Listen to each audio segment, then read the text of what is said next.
you want to drop the bomb and just, stop pinting around what we're talking about? Because I feel like let's walk through it, because the safety net kept you alive recently. A safety net. You guys kept me alive that night. Now, here's what happened. So we're walking back from the great night we had, and we're regaling tales of Vince and all those things. Yeah, and like we said, we had to go down 6 a couple blocks.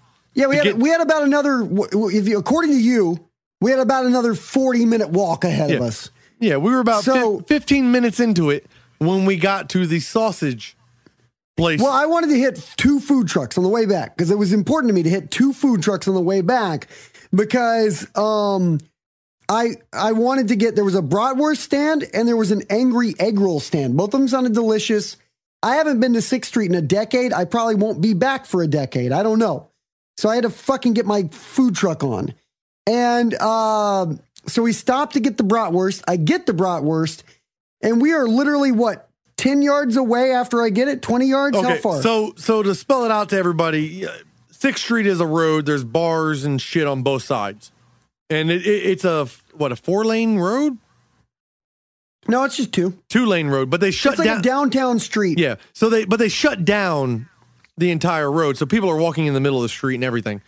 Now, so there's big sidewalks on both sides.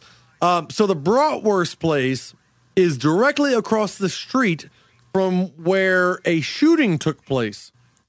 Now, not even 15 minutes, like a minute prior, we were walking away from the bratwurst place, and we had walked down to the, I guess, east side, I want to say, of the street. Like, we were at the other end of the same block.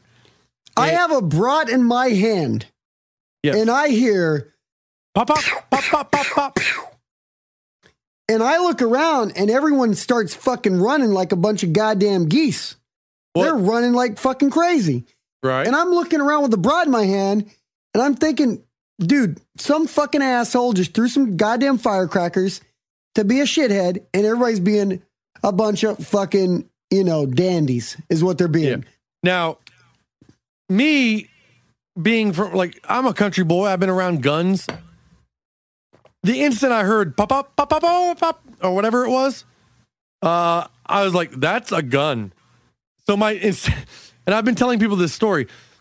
My first instinct wasn't to duck or run. It was to turn around and find you. Because it was like, where is the child? Grab the child.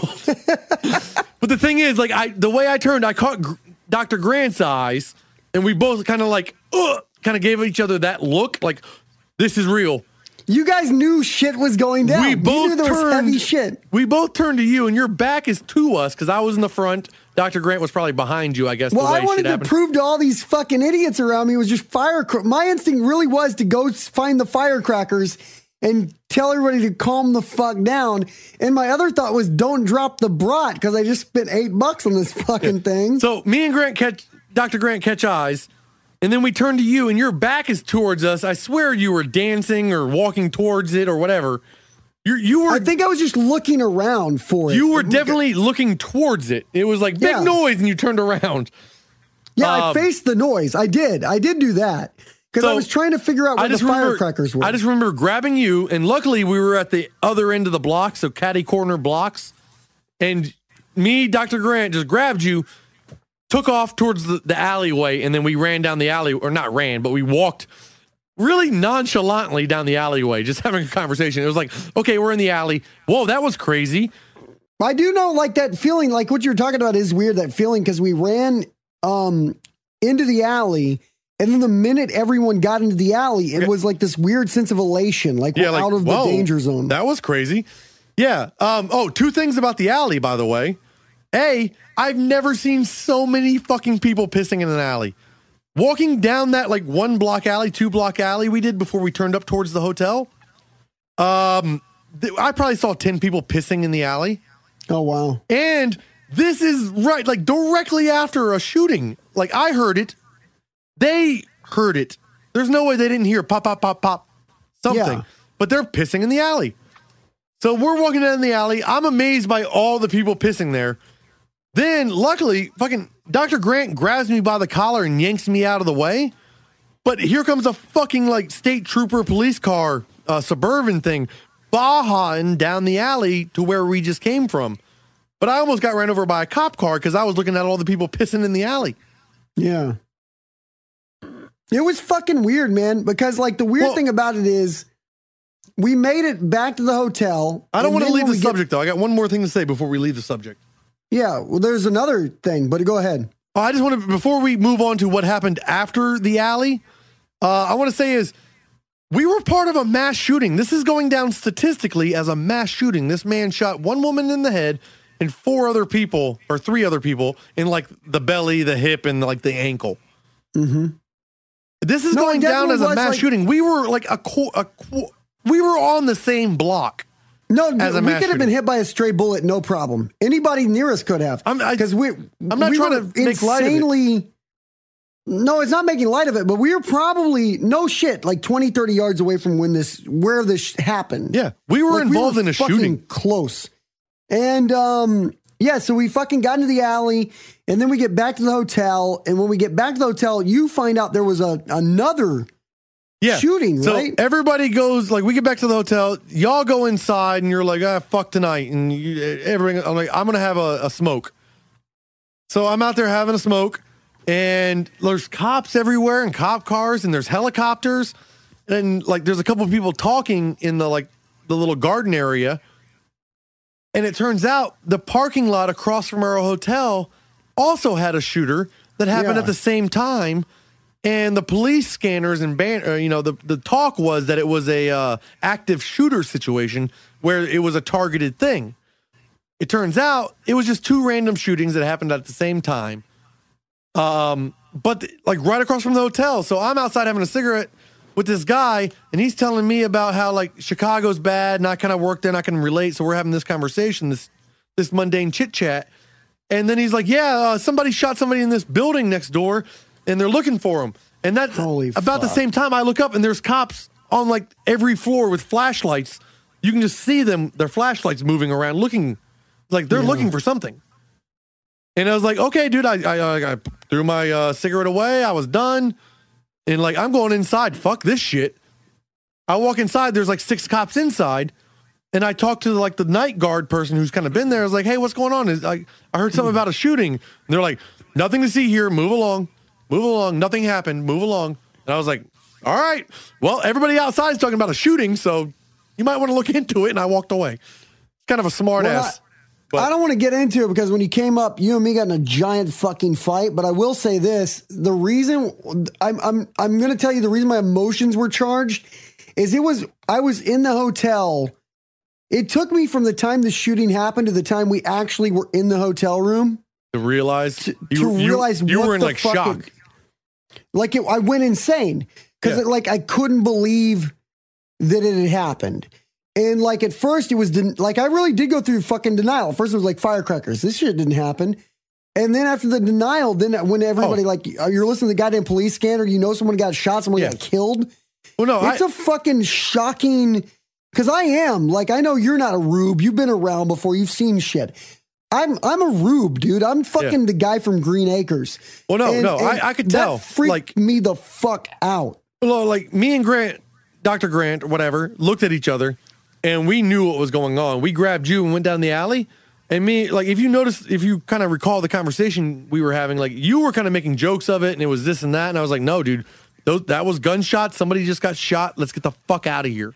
And you're like, dude, it was nothing. No, I definitely was making jokes. I was trying to make jokes. Yeah, that's the thing. Like, I could tell that you hadn't absorbed what just had happened. Like, I think it hit me and Dr. Grant, and you thought it was still a big story, a joke.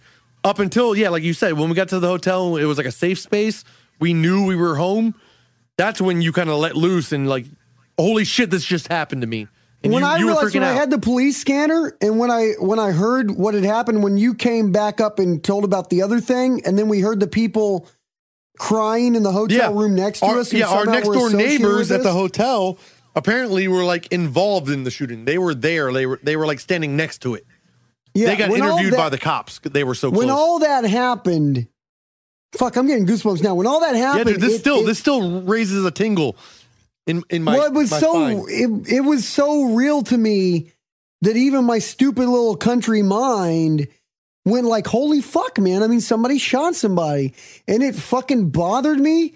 And I took it out on you and we had a giant fight. It wasn't a giant fight. It was like, it was you having a panic attack, me telling you to shut the fuck up and like, this is real, sit down. Yeah, we can talk about it, but stop I was like screaming. literally throwing shit across the goddamn That's what I was hotel telling you room. to stop to do. You were having a panic attack. You were freaking out. I wasn't angry. It was like, shut up. You're not going to do this. Sit down. Let's talk. But we're not going to rabble rouse and scream and throw things. Fucking sit down and shut up. Let's talk about this or go to bed. It was like, that was like an emotional, like it was a horrible, like I have the worst emotional reactions at things because I'm like a 6-year-old who doesn't understand You the were freaking world. out. I saw you in full panic mode. I just couldn't believe what had happened. And even now thinking about it, like it is crazy to realize that happens. In between the hotel and the shooting, like 6th Street and the hotel, while we were going to the second shooting, you witnessed like a molestation at the taco stand. Well, a guy accosted a girl and it bothered me also. Yeah. Yes. Now that wasn't nearly as extreme, but it almost broke out into a fight and it was very inappropriate. But it did happen. Everything about it, because then a fight almost broke out in the line over a waiting, and like everything felt chaotic.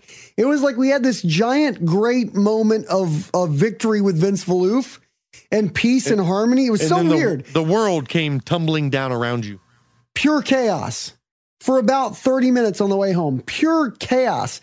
And you realize like, is fucking like you had these great, beautiful moments with people, like with Vince and this Gabriel guy, these great moments. Yeah. Where you feel like everybody's connected. We're all different, but we're all the same. And you feel really connected in the human spirit level with people. Austin is a great place for that. Like Austin is so open-minded. You can relate and like share ideas and grow ideas. And, like you felt like you were a part of a movement. We created a movement with Vince Valouf that night because he was so inspiring. He had nothing but good things. There was a fucking positive vibes energy, man. Pure positive vibes. And then we were part of a shooting. And then a second shooting. It was a lot to take in. It felt like it felt like we had chaotic, like flip side of coin.